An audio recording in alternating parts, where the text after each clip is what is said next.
From the given presentation showing rainfall data in Alabama. In which month was the highest rainfall recorded? Solution. To find the month with the highest rainfall, let us compare the rainfall values. January, February, November, and December has no rain.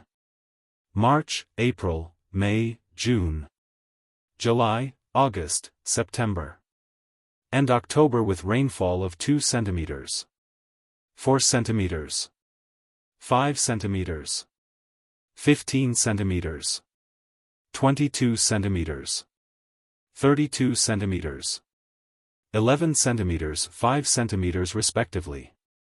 This indicates that August has the highest rainfall with 32 centimeters. Therefore, August recorded the highest rainfall with 32 centimeters. The correct answer is D.